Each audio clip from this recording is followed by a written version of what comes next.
cities go, the world is well acquainted with Vienna, but sure travel steered us downstream towards the Hungarian banks of the Danube, and what that country's most celebrated city brought to the once vast Austro-Hungarian Empire. With over 20 million visitors gracing these riverbanks every year, Budapest is known as the Pearl of the Danube, or sometimes even the Paris of the East. With over 700 years of history as the capital city, this certainly is the place to be if you're hungry for life.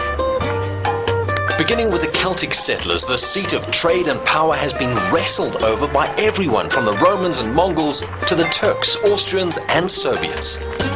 Shoshana, how did Budapest become the capital city? Well, Budapest has been the capital city of Hungary since the 13th century because of the location actually. On one side of the river you get a completely hilly area, and that's the Buda side, and it was easier to defend. So over the higher hills they built a strong fortresses surrounded with walls, and this is what protected the city over 700 years until the end of the 19th century.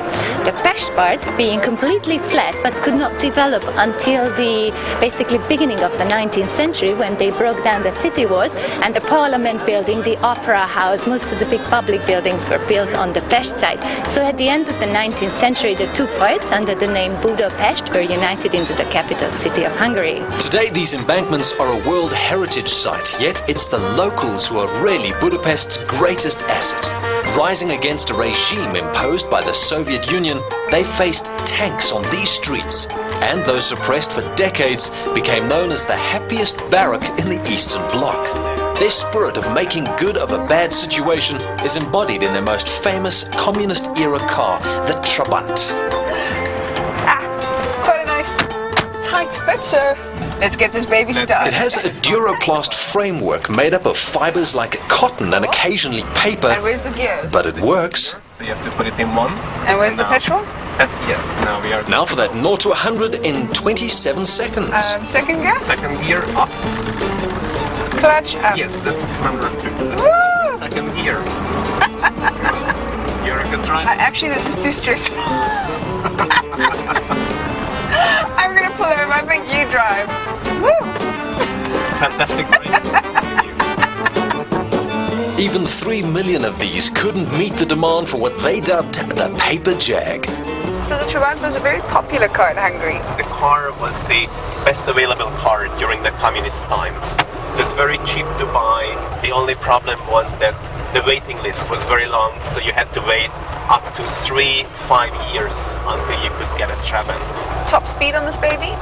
Maximum speed is 110 kilometers per hour, but it's a 2-stroke engine with about 26 horsepower, so you need to drive downhill. How much did a Trabant actually cost?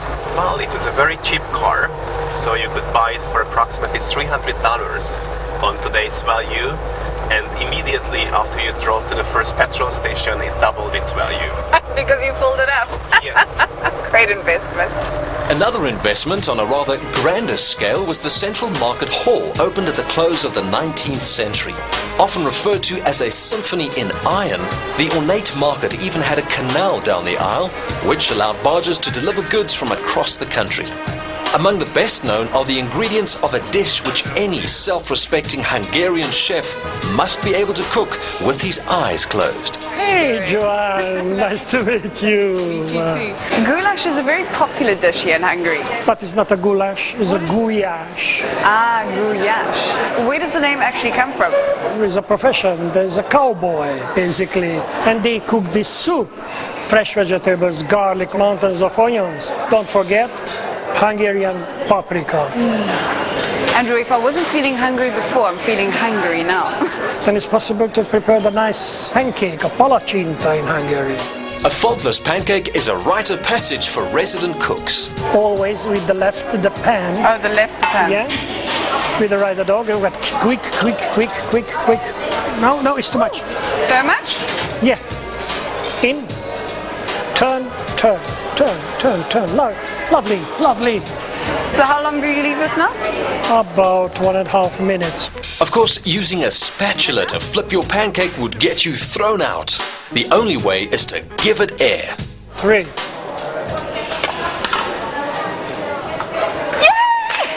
How perfect? I think I qualify to work in your kitchen right now. Best of the day. The best of the day, huh? On a pancake flipping summer's day, it's hard to believe it snows here. But that's when goulash comes into its own. Another major cuisine and character of Budapest comes from the city's large Jewish population.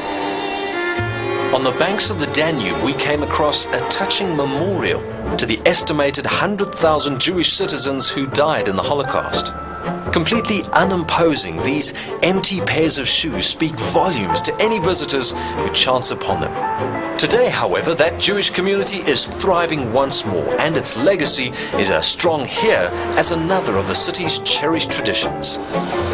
The darlings of the Budapesti public transport system are these yellow trams, offering a cost-effective way to take in the priceless views. Chief among these are the Rudash baths, where the Romans first took a dip millennia ago. And if the series of overlords who ruled here in between agreed on anything, it was that this aquatic treasure couldn't be beat. Throwing a spectacular light show on the waters was the work of the Ottoman architects who created Turkish baths, the envy of even Istanbul.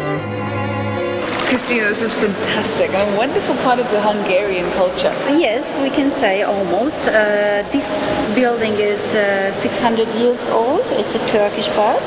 Turks were here for 150 years, and they find this water is excellent for different problems to solve inside and outside, mentally, the digestion, and for the bones. Far more to Joanne's taste were the wonderful Shechenyi baths, a grand open-air water world where they introduced a wave pool as early as the 1920s, and an effervescent bath, you can call it a jacuzzi, by the 1930s already. Open all year and to all ages, you can even take on a Hungarian grandmaster for a game of chess, whilst cooling off in the height of summer. Another favorite city haunt is the ground floor cafe of the New York Palace, built by an insurance company but made far more interesting by Budapest's brightest and wittiest. I've heard there's an interesting legend surrounding this cafe. The legend is that at the beginning of the 20th century, this cafe became the nest of the intellectual life, and the writers that loved the place so much, they stole the key to the cafe and they threw it into the Danube to make sure that nobody can actually ever close its door. Well, if I had such great coffee and cake, I'd also never want the place to close. Yeah, there are really traditional Hungarian cakes as well. That is, for example, the Somlói cake, and that is the Eszterházy, and this would be the Dobos. If she took even a bite, Joanne risked missing the next part of her Danube River experience, where some choose a high-speed hydrofoil craft to whisk them to dry land in time for dinner. We'd been invited aboard the River Beatrice, only commissioned in March this year, but already the name in classic European river cruises. This is such a spectacular ship.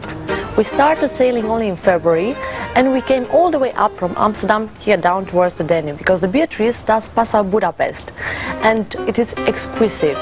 Going into the front of the ship, we have the restaurant. The restaurant is open seating with breakfast, lunch and dinner, where the guests actually get together and start becoming friends. In the lounge, which is above the restaurant, it's our meeting place, and then we have all the activities like port talks and evening entertaining, and you can stay in a beautiful stateroom with all the amenities that you could wish in a five-star hotel on land. So that's the beautiful thing about it, because you have your favorite hotel with you, just traveling along the Danube. What the Orient Express is to east-west train journeys, the Beatrice is fast becoming to north-south river cruises. The first order of business, a full-dress salute to one of the continent's finest ports of origin. Budapest has recently been voted one of the most beautiful cities in Europe, and after I've experienced all the sights, sounds and tastes of this Hungarian capital, I can honestly agree it can satisfy even the most insatiable appetite for life.